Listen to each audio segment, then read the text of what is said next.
At that for the people in the front. Welcome to this memorial service for Lisa McPherson, who passed away under most unfortunate and avoidable circumstance here at the Scientology building 3 years ago today. This is a non-denominational service. Lisa was not of my faith, but in the faith that she sought, she looked for integrity, honesty, compassion, and charity for those around her, even though in the end that is not what she found, and it cost her dearly. And this is also something that another woman looked for in Scientology by the name of Charlotte Cates. And if I am informed correctly, Charlotte Cates left Scientology after a brief stay because of the information she found on the internet about Lisa McPherson's death.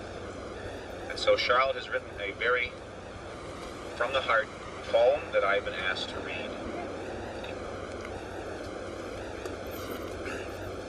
In memory of Lisa McPherson, a poem by Charlotte L. Cates. The name of one lost woman still sounds in hearts and minds today. One small tear shifts down a cheek at the price she was to pay for her beliefs and honesty.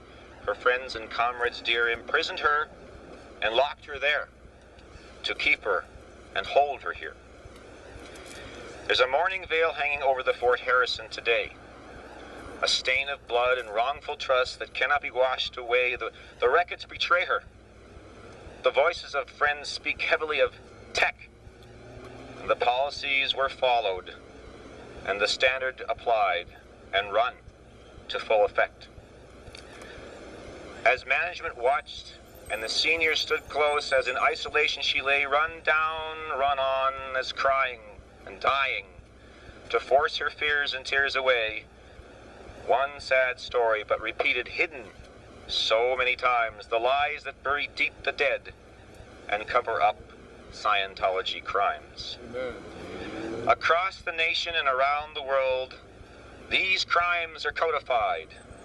Denial of help, rejection of aid, the cures and promised lies to restore health and heal the mind and patch the needy soul.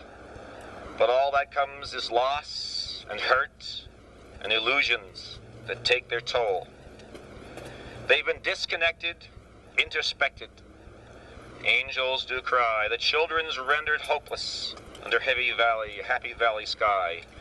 And one tale has escaped the dark and lives on with us today.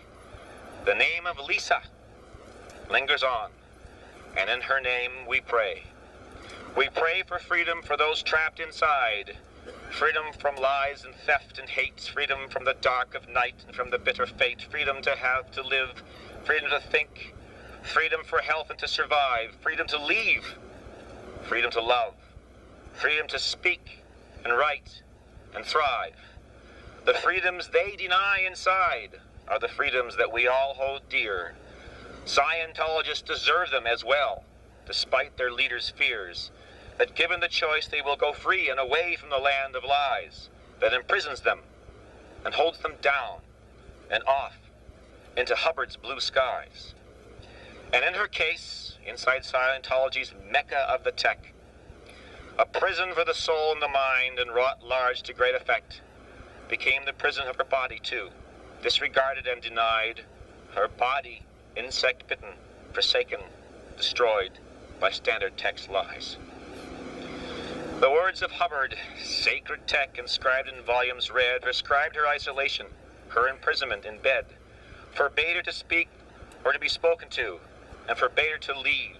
And so they did, and kept her there, despite her cries, despite her screams and prayers.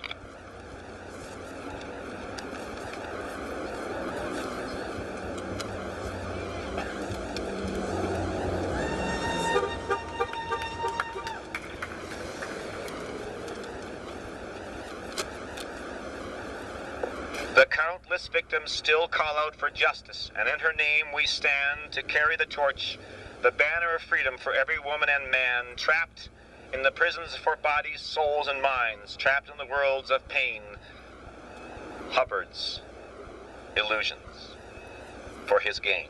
Lisa is gone today, but her memory remains. And in that memory we stand, in that our heads we bow, remembering one victim of those who abuse our trust, who seek out us to cow. In that memory, we recall the many hurt and lost through the years of mind control and bitter human loss. The years of destruction, the crimes and the pain, the terrible costs were not suffered in vain. She is gone. She is past. She cannot speak now, yet her memory lives on here, our eternal vow. Never again, we say tonight. It is in her name we continue this fight. In memoriam of Lisa McPherson, 1959 to 1995, by Charlotte L. Cates. And remember, folks, this is not about hate. This is about forgiveness and correction, not retribution. Amen.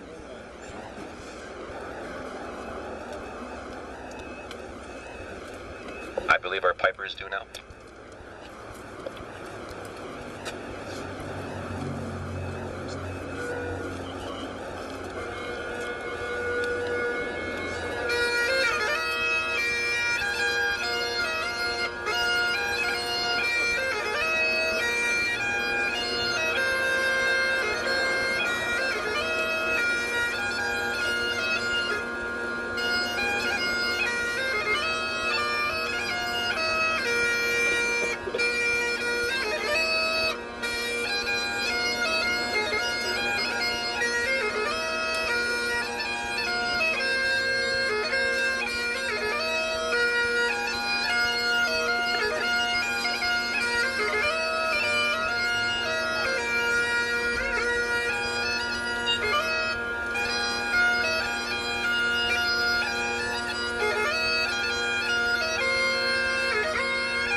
Our intention now is, with the appropriate person, I don't know who it is, Jeff, to lead.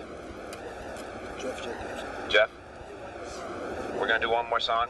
Okay, after the song, we're going to be taking the wreath, led by the ladies and myself, to the back of the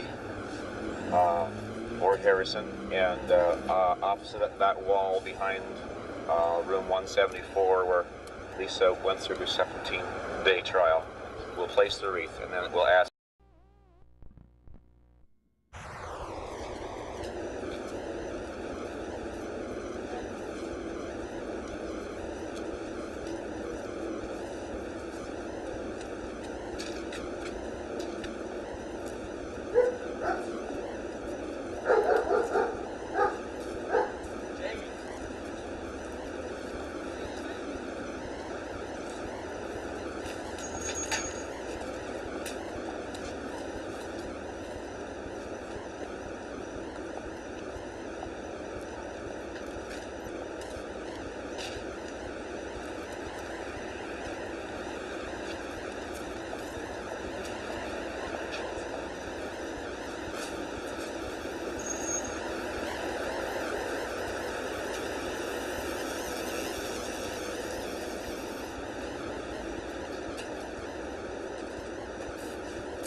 Oversaw Lisa's trial are victims too.